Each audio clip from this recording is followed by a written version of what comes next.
মোহাম্মদ শাহাবুদ্দিন মুক্তিযোদ্ধা ও সাবেক ছাত্রনেতা, বাংলাদেশের 22তম রাষ্ট্রপতি।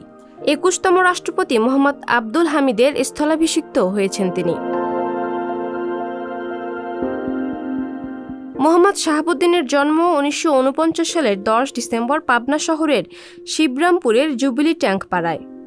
বাবা শরফুদ্দিন আনসারি, মা খায়রুন্নেসা। তিনি 1974 সালে রাজশাহী বিশ্ববিদ্যালয় থেকে এমএসসি ডিগ্রি অর্জন করেন এবং পরে এলএলবি ও বিসিএস পরীক্ষায় উত্তীর্ণ হন। মোহাম্মদ শাহাবুদ্দিন পাবনায় এডওয়ার্ড কলেজ শাখা ছাত্রলীগের সাধারণ সম্পাদক, পাবনা জেলা ছাত্রলীগ ও যুবলীগের সভাপতি ছিলেন। জেলা বাকশালের যুগ্ম সম্পাদক ও জেলা আওয়ামী লীগের প্রচার সম্পাদক হিসেবেও দায়িত্ব পালন করেন। তিনি 66-র 6 দফা আন্দোলন, 69-এর গণ অভ্যুত্থান, 70-এর নির্বাচন ও 71-এর মুক্তিযুদ্ধে সক্রিয়ভাবে অংশগ্রহণ করেন।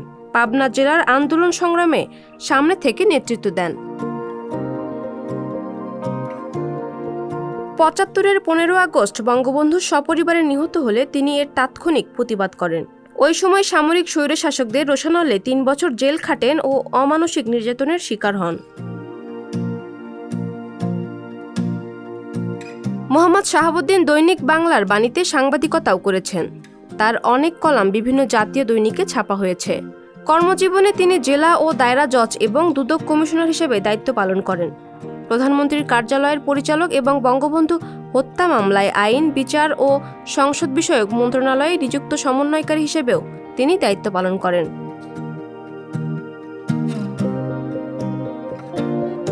সাবেক এই ছাত্রনেতা বাংলাদেশ আওয়ামী লীগের উপদেষ্টা মণ্ডলীর সদস্য এবং কেন্দ্রীয় প্রচার ও প্রকাশনা উপকমিটির চেয়ারম্যান হিসেবে দায়িত্ব পালন করেছেন। পরপর 2 বার বিসিএস বিচার অ্যাসোসিয়েশনের মহাসচিব নির্বাচিত হন মোহাম্মদ শাহাবুদ্দিন। চাকরি থেকে অবসরের পর হাইকোর্টে আইন পেশায় নিযুক্ত হন।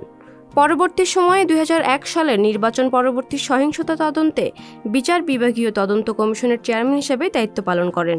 দুদক কমিশনার হিসেবে পদ্মা সেতু প্রকল্পের বিরুদ্ধে ওঠা তথাকথিত দুর্নীতির ষড়যন্ত্র মোকাবিলায় দৃঢ়তার পরিচয় দেন তিনি। পাপিয়া মামুন, সংবাদ প্রকাশ।